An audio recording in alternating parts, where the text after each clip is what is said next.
ॐ ब्रह्मानन्दं परमसुखदं केवलं ज्ञानमूर्तिं द्वन्द्वातीतं गगनसदृशं तत्त्वमस्यादिलक्ष्यम् एकं नित्यं विमलमचलं सर्वधी साक्षिभूतं भावातीतं त्रिगुणरहितं सद्गुरुं तं नमामि। ॐ सहनावतु सहनो भुनक्तु सह वीर्यं करवावहै तेजस्विनावधीतमस्तु मा विद्विषावहै। प्रेम से सच्चिदानंद भगवान की जय। प्रियात्मन, आज हम मांडुक्योपनिषद के माध्यम से मूल तत्व संबंधी विभिन्न मतवाद पर चर्चा करते हैं। विभिन्न मतांतर हैं, उन पर चर्चा करते हैं। तो प्राणोपासक जो प्राण की उपासना करते हैं ही कहते हैं कि प्राणी जगत का कारण है। प्राण इति प्राणविदो भूतानिति च तद्विदः। प्राण के उपासक कहते हैं कि प्राणी जगत का कारण है। भूत क्यों? प्रत्यक्षवादी चारवाक का कथन है। चारवाक सिद्धांत क्या कहता है? पृथ्वी आदि चार भूत ही परमार्थ हैं, वो आकाश को नहीं मानते हैं। गुणों को जानने वाले सांख्यवादी कहते हैं गुण ही सृष्टि के हेतु हैं, सृष्टि का निर्माण गुणों से हुआ है। तत्व के सेव कहते हैं, शिव मत वाले कहते हैं आत्मा, अविद्या और शिव ये तीन तत्व ही जगत के प्रवर्तक हैं। शिव सिद्धांत कहता है कि आत्मा, अविद्या और शिव ये तीन तत्व ही जगत के प्रवर्तक हैं। अगला श्लोक है कि पाद वेता कहते हैं विश्व आदि पाद ही संपूर्ण व्यवहार के हेतु हैं। ये भी एक मत है। वातस्य अनादि विषज्ञ कहते हैं शब्दादि विषय ही सत्य वस्तु हैं, शब्द ही सत्य वस्तु है। लोकवेताओं में पौराणिक कथन है, पौराणिक का कथन है लोक ही सत्य है। तथा देवोपासक कहते हैं इंद्रादि देवता ही सृष्टि के संचालक हैं। ये विभिन्न मत है। वेदा इति वेदविदो यज्ञा इति च तद्विद। वेद के कहते हैं ऋगादि चार वेद ही परमार्थ हैं। ऋगादि चार वेद ही परमार्थ हैं। याज्ञिक कहते हैं यज्ञ ही संसार के आदि कारण हैं। भोक्ताओं को जानने वाले भोक्ता की प्रधानता बतलाते हैं। तथा भोज्य मर्मज्ञ भोज्य पदार्थों की ही सार्वकता का प्रतिपादन करते हैं। सूक्ष्मवेत्ता कहते हैं आत्मा सूक्ष्म अणु परिणाम है। आत्मा सूक्ष्म और अणु प्रमाण है। स्थूलवादी माने चारवाक कहते हैं वह स्थूल है आत्मा। मूर्तवादी माने साकार उपासक कहते हैं कि परमार्थ वस्तु मूर्तिमान है। तथा अमूर्तवादियों मतलब शून्यवादियों का कथन है कि वह मूर्तिहीन है। अब काल वाले कहते हैं, काले के ज्योतिषी कहते हैं कि काल ही परमार्थ है। दिशाओं के जानने वाले सर्वोदय शास्त्री कहते हैं दिशा ही सत्य वस्तु है। वादवेता कहते हैं धातुवाद मंत्रवाद आदि वाद ही सत्य वस्तु है। तथा भुवन कोश के ज्ञाताओं का कथन है, भुवन कोश के ज्ञाताओं का कथन है कि भुवन ही परमार्थ है। अब मनोविद कहते हैं मन ही आत्मा है। मन इति मनोविदो बुद्धिरिधि च तद्विद। बौद्धों का कथन है, बौद्धवाद का बुद्धिज्म कथन है बुद्धि आत्मा है। चित्तज्ञों का विचार है चित्त ही सत्य वस्तु है। तद धर्म अधर्म वेता मीमांसक धर्माधर्म को ही परमार्थ मानते हैं। पंच विषय इत्तिक षड विषय इत्ति चापरे। कोई सांख्यवादी 25 तत्वों को, कोई पातंजल मतलामी 26 को, कोई पाशुपत 31 तत्वों को सत्य मानते हैं। तथा अन्य मतलावलंबी परमात्मा को अनंत भेदों वाला मानते हैं। अलग अलग मत वाले हैं। अब क्या है कि लौकिक पुरुष लोकानुरंजनों को, आश्रमवादी आश्रमों को ही प्रधान बतलाते हैं, लिंगवादी स्त्रीलिंग, पुल्लिंग और नपुंसकलिंग को, तथा दूसरे लोग पर और अपर ब्रह्म को ही परमार्थ मानते हैं। षष्ठी रीति षष्ठी विदो लय इति च तद्विद, कहा है कि षष्ठी वेता कहते हैं षष्ठी ही सत्य है, लयवादी कहते हैं कि लय ही सत्य परमार्थ वस्तु है, तथा स्थिति वेता कहते हैं स्थिति ही सत्य है। इस प्रकार कहे हुए और बिना कहे हुए सभी वाद इस आत्म तत्व में सर्वदा कल्पित है। स्पष्ट क्या, ये इस आत्म तत्व में सारे कल्पित हैं। अधिक क्या है, यम भाव दृश्य दृश्य तम भावम स तो पश्यति तम चावती स भूत्वाशो सदग्रह सुपेति तम।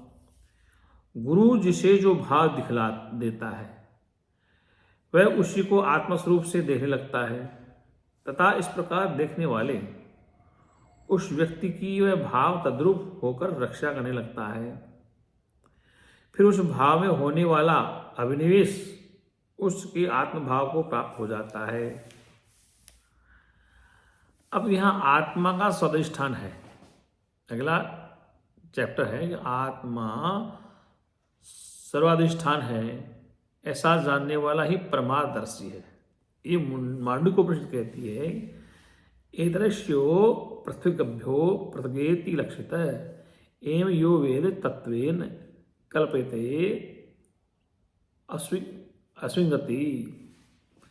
इस प्रकार सबका अधिष्ठान होने के कारण इन प्राणादि अपृथक भावों से पृथक न होने पर भी अज्ञानियों द्वारा यह आत्मा भिन्न भिन्न माना गया है, अलग अलग माना गया है।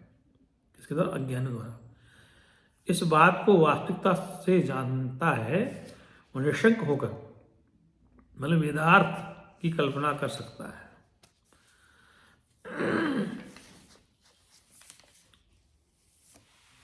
द्वैत का असतत्व वेदांत वेद, मतलब द्वैत जैसे रस्सी में सर्प कल्पित है, रस्सी में सर्प है नहीं, प्रतीत हो रहा है अज्ञानता से। यह आत्मा अपने से अपृथक भूत प्राणादि अपृथक भावों से पृथक ही है, ऐसा मूर्खों को लक्षित अविलक्षित अर्थात निश्चित हो रहा है। विवेकियों मतलब समझदारों की दृष्टि में तो ये जो कुछ है सब आत्मा ही है। इस श्रुति के अनुसार रज्जु में कल्पित सर्प आदि के समान प्राणादि आत्मा से भिन्न है ही नहीं, ऐसा इसका तात्पर्य। इस प्रकार रज्जु में रस्सी में कल्पित सर्प के समान जो आत्मा में कल्पित पदार्थों का आत्मा के सिवा असत्व समझता है तथा आत्मा को श्रुति और युक्ति से परमार्थ निर्विकल्प जानता है, निशंक होकर वेदार्थ की यह वाक्य इस अर्थ का प्रतिपादन करने वाला है। तो कहने का तात्पर्य है कि द्वैत का असत्व वेदांत वेद है।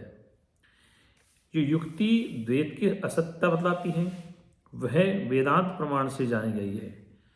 इस आशय से कहते हैं स्वप्न माया यथा दृष्टे गंधर्व नगरम मथा तथा विश्वमिदं दृष्टम वेदांतेषु विचक्षण। श्लोक नंबर 31। क्या कहा, जिस प्रकार स्वप्न और माया देखे गए हैं तथा जैसा गंधर्व नगर जाना गया है उसी प्रकार विचक्षण पुरुषों ने वेदांतों में इस जगत को देखा है। कहने का तात्पर्य है कि जिस प्रकार स्वप्न और माया देखे गए हैं तथा जैसा गंधर्व नगर जाना गया है स्वप्न में, उसी प्रकार विचक्षण पुरुषों ने वेदांतों में इस जगत को देखा है। इसको क्या देता है, तो यहां पर कहा है वेदांत कहा कि यहां नाना कुछ नहीं है। मंत्र है कठोपनिषद का, बृहदारण्यक का, वेदांत से नेहे नानास्ति किंचन, नहीं उसके अलावा कुछ भी नहीं है। इंद्रो माया भी आत्मवेदक आश्रित आत्मय वेदमग्न आश्रित ब्रह्म वा इदमग्न आश्रित द्वितीयादेव भयं भवति न तो तद विमत्तस्ते यत्र त्वस्य सुरमात्म भावते। इत्यादियों से बताया गया है कि ये नाना कुछ नहीं, इंद्र ने माया से पहले कुछ आत्मा ही था, पहले ब्रह्म ही था, दूसरे निश्चय भय हो जाता है, उससे दूसरा कोई नहीं है, जहाँ इसके लिए सब आत्मा ही हो गया है। इत्यादि वेदांतों में विचक्षण अर्थात निपुण वस्तुदर्शी विज्ञानियों द्वारा देखा गया है, इसका तात्पर्य है। अब ये परमार्थ क्या है? परमार्थ क्या है? न निरोधो न चोत्पत्तिर्न बद्धो न च साधक न मुमुक्षण न मुक्त इत्येषा परमार्थता। न प्रलय है, श्लोक है, न प्रलय है, न उत्पत्ति है, न बद्ध है, न साधक है, न मोक्षु है और न मुक्त ही है, यही परमार्थता है। श्लोक में कहा कि मांडुक्य में कि न प्रलय है, न उत्पत्ति है, जब उत्पत्ति नहीं तो प्रलय कैसे हो?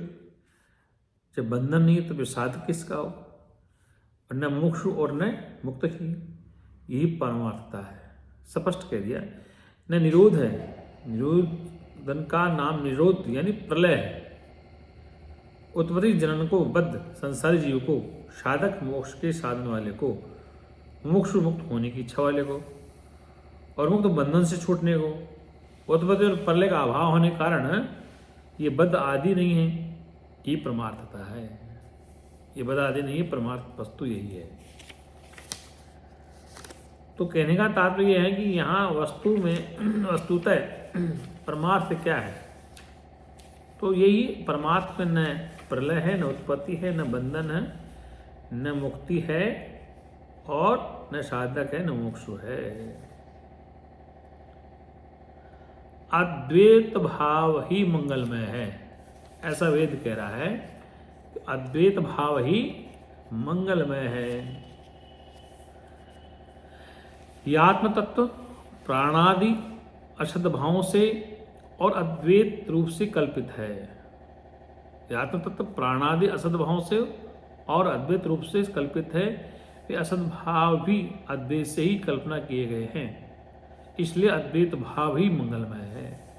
क्या है? अद्वैत भाव ही मंगलमय है, द्वैत नहीं है।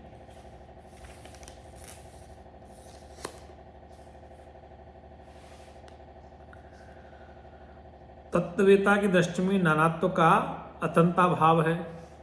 जो ब्रह्मवेता है, तो ब्रह्म ज्ञान है, उसकी दृष्टि में नानात्व अन्य अन्य का अभाव है।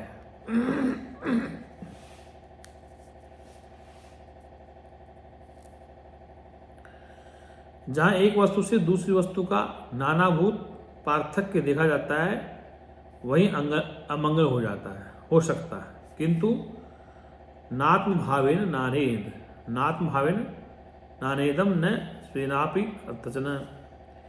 ये नानात्व न तो आत्मस्वरूप से है, नानात्व विभिन्न प्रकार अलग अलग, न तो आत्मस्वरूप से है, न अपने ही स्वरूप से कुछ है।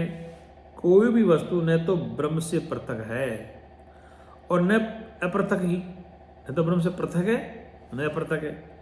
ऐसी तत्ववेता जानते हैं, अर्थात वे ऐसा जानते हैं। इस रहस्य के साक्षी कौन है? अब इस सम्यक ज्ञान की स्तुति की जाती है। वितराग, भय, क्रोध, जिनके राग, भय और क्रोध निवृत्त हो गए हैं। क्या कह रहे हैं कि वो कौन है? न नानात्व है, न तो आत्म तत्व से, न अपने स्वरूप से कुछ, कोई भी न तो ब्रह्म से पृथक है और न पृथक। तो ये स्थिति, इस रहस्य को साक्षी कौन, इस रहस्य के साक्षी कौन थे? अब इस सम्यक ज्ञान की स्तुति की जाती है। जिनके राग, भय और क्रोध निवृत्त हो गए हैं, उन वेद के पारगामी मुनियों द्वारा ही यह निर्विकल्प प्रपंचोपशम अद्वैत तत्व देखा गया है। यहाँ कहा गया है कि ये कौन है जो इस स्थिति को बता रहे हैं, जिनके राग, भय और क्रोध आदि समस्त दोष निवृत्त हो गए हैं। इन मुनियों अर्थात सर्वदा मननशील विवेकियों और वेद के पारगामियों यानी वेदार्थ के मर्म के वेदांतार्थ प्रायण तत्वज्ञानियों द्वारा ये सब प्रकार के विकल्पों से रहित निर्विकल्प और प्रपंच पोषण वेद रूप भेद के विस्तार का नाम प्रपंच है, उसकी जिसमें निवृत्ति हो जाती है वह आत्मा प्रपंच पोषण है। लेकिन जो अद्रव्य है, ऐसे आत्मा पंडित यानी वेदांतार्थ में तत्पर दोषहीन सन्यासियों द्वारा ही देखा जा सकता है, जिनके चित्त रागादि दोष से दूषित हैं और जिनके दर्शन अपने पक्ष का आग्रह करने वाले हैं। उन अन्य तार्किक आदि का इस आत्मा का साक्षात्कार नहीं हो सकता, ये इसका अभिप्राय है। कहने का तात्पर्य कहा गया है कि कोई बिरला ही जिनके राग, भय, क्रोध, कहने का तात्पर्य है कि जिनके राग, भय, क्रोध निवृत्त हो गए, ऐसा श्रुति कहती है। उन वेद के पारगामी मुनियों द्वारा ही यह निर्विकल्प प्रपंचपोष अद्वैत तत्व देखा गया है।